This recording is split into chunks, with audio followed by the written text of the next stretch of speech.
Okay, let's go over the next chapter, chapter 17. I'm going to combine 2 months because there really wasn't much to add to the actual story. So 1999. Things ramped up for Erica in terms of getting her college applications assembled. She also made sure to add resume of all the knowledge and skills that she has gained from the clinic and the studio. At the clinic, she asked them to consider selling the period underwear. Period panties sound a little bit not family friendly, so underwear. After they conferred with their lawyer to protect them from frivolous lawsuits, they started selling them at the front lobby area. Since underwear was sold out before the day was out, they pre-ordered more from the Murphy Garment Shop. And the Murphy department store also sold out their merch of the underwear as well. As a result, they got some semi-retired aunts together out of retirement to make some more. The clinic also started selling books, including Diane Shepperson Mill's nutrition book. Soon after Erica bought a copy, she returned her book back to the library. In addition, she also saw a copy of the 1998 edition of Our Bodies, Our Cells. Bought a copy of that also. Also, the clinic had everyone get the flu shot so they would be less likely to get sick during the winter season. At the studio, she was busy putting last-minute touch-ups to her demo tape. Once she was completely satisfied with the final product, the studio helped her make VHS and DVD copies of it.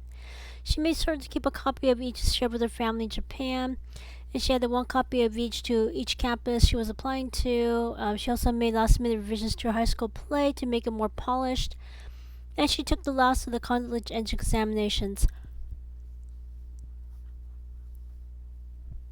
This time, she was confident that she did more than her best to get the best possible score. At the end of October, she went downstairs to pick up her mail. When she saw a big envelope from the Department of Immigration and Naturalization Service, she immediately opened it. After she saw her new name, she was disappointed. They got her first name right, Erica. However, she wanted her last name to be Sasaki Mizushima. Instead, it said her middle name is Sasaki, and it said that her new last name is Mizushima. Although she could fill another name change form, it wouldn't arrive in time for her to put her new name on her college application, so she acquiesced her new name. That week, she went to the bank, Department of Motor Vehicles, Passport Office, and the Department of Social Security with their naturalization paperwork so they can change her name, citizenship status, and their records. She did the same with the clinic and studio. Not surprisingly, when she told Chiaki what had happened, Chiaki laughed so hard that she snorted and sarcastically replied, "Welcome to America." In November, she submitted all of her college admissions applications with each manila envelope. She put her prayer beads on, prayed, went to the next envelope. At the same time, she submitted her application to get financial aid. At this time, she also applied to vote and to vote in that year's elections. The week of Thanksgiving, there was an adjustment. Rather, Agnes take Erica to her father's temporary home. The day before Thanksgiving, Miss Dalloway picked up Erica. The weekend before, as soon as they arrived at their father's duplex, a Japanese Hawaiian couple walked up to them, told them that they would like them to see what they have done to their home. Her family name is Hashimoto.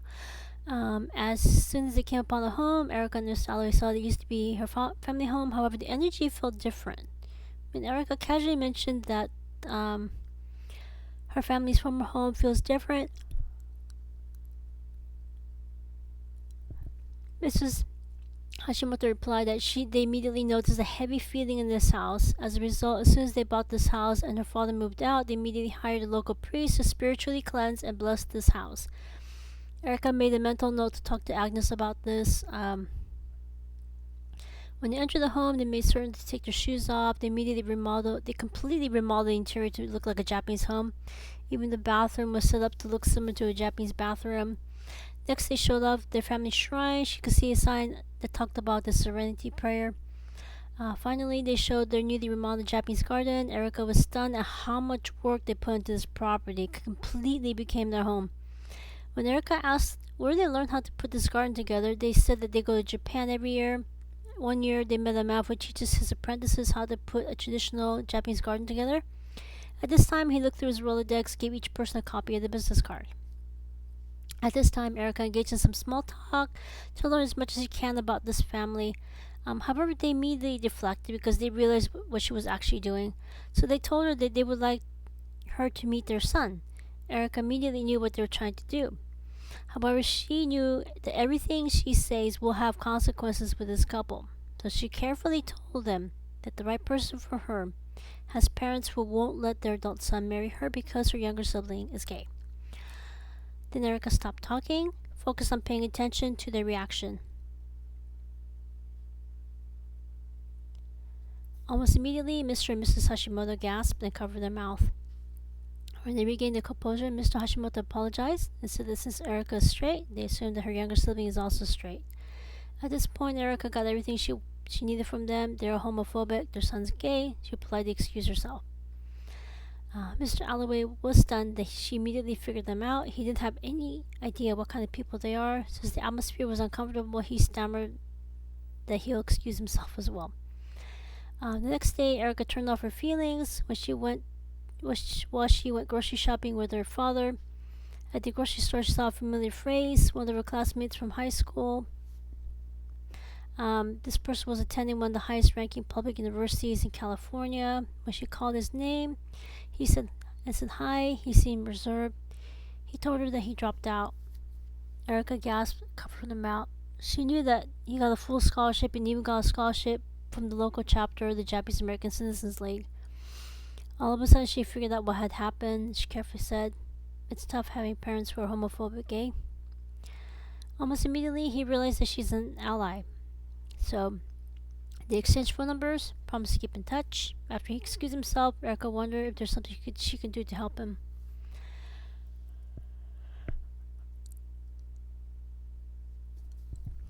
Tuesday evening was Erica's chance to go through her father's temporary home to pick up the things she needed at her apartment. When she opened up one of the closets, she saw her mother and Kalu's things. She was stunned when she saw the family full of albums. Since she didn't want some stranger to come across them, she put them in the box, got a post-it note or sticky, wrote her name on it. Probably this. Okay, this thing doesn't really. Sticky note, wrote name on it.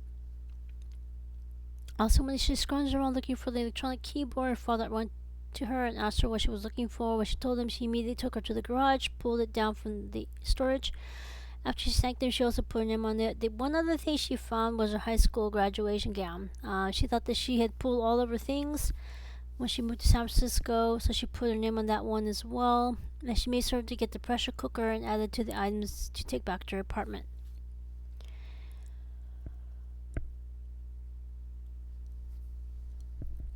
On Wednesday, Erica put the boxes into Mr. Alloway's car. At this time, Mr. Hashimoto immediately saw them and ran to the car. Mr. Hashimoto carefully told Erica he has reached out to his son. He's currently working in the South Bay. His first name is Michael. Erica wasn't exactly certain what this meant. However, she was open to getting to know them better. So she promised to talk with him if they meet each other. After the exchange phone numbers, she apologized to both of them for her behavior the day before. She had met up with a classmate from high school who was in a similar situation that she's in. She hopes that this won't sour their friendship. He nodded. After Mr. Alloway took her father to the Murphy Hotel to get checked in, he took her to her apartment. At this time, she cut to the chase. When her mother came to visit her, she saw that her mother looked well rested. He said that her siblings took her to her mother's hometown for some much-needed R&R, rest and relaxation. She nodded. Next, she said that most people in her hometown are part of the working class. Regardless of how many hours or how hard they work, they cannot make ends meet. Her father's the same way. At best, he went on 2 or 3 vacations. Her father always wanted to go to Europe but never had the chance. Although her father refused the money from the sale of his home, this may be her father's last chance. He said that his father and his business partner started a company that connects small businesses from around the world.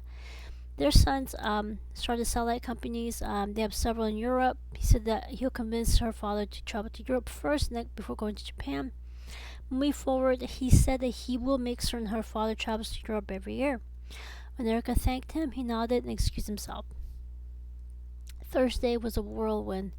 As soon as Mr. Alloway took Erica to the Murphy Hotel, she went into the kitchen, helped prepare Thanksgiving feast. Can't spell. After the meal was prepared, she helped bring the food to the dining hall. She was stunned at the elaborate decorations and how beautiful each table had, the tablecloth and the centerpiece. At this time, there were over 100 people. Maria did her best to prepare ahead of time, saying that she has 31st cousins. However, the dining room looked more like a giant wedding reception than a family get-together. More importantly, everyone talked quietly, and none of the babies and children were crying, running around, screaming, or yelling. As soon as she saw her father, she introduced them to her father. When it got to Pedar, he introduced Erica to his mom, his sister, his brother-in-law, his two nieces, and his nephew. After everyone lined up at the buffet, took the food that they wanted to eat, they sat down at the table, started making small talk with their table mates. The meal was awesome. The company made it that much better.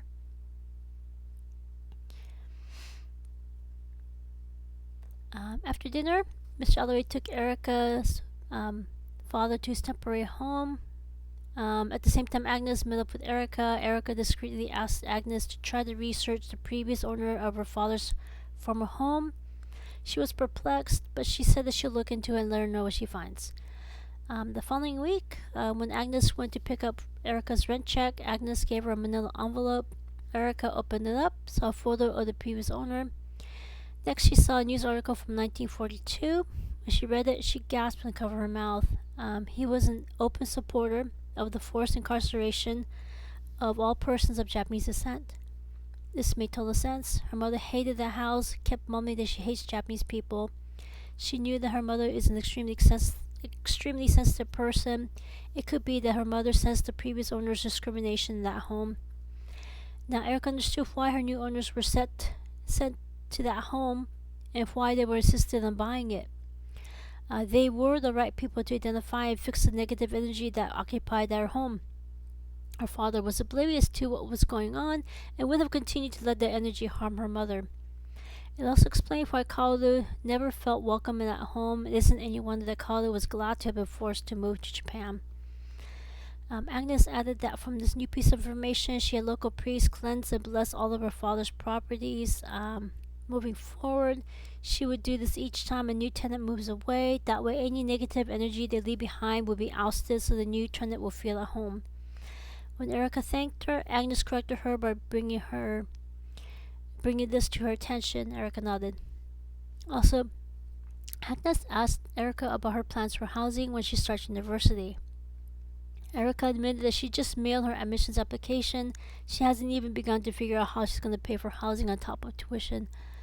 At this time, Agnes cut to the chase. If Erica chooses a university in San Francisco, she can continue to live in the apartment above the clinic. However, if she chooses a university in the South Bay, her father owns student housing both in the San Jose area as well as the Santa Clara area. She can pull the strings needed to have her live off campus. In exchange for reduced rent, Erica can be an assistant to the property manager. She won't do the difficult task of doing background checks or evicting tenants. Instead, she'll be behind the scenes with data entry, filing. When Erica thanked and accepted her offer, Agnes excused herself. So, as with each chapter, you got questions, comments, constructive criticisms, let me know, and I shall see you next time. Take care.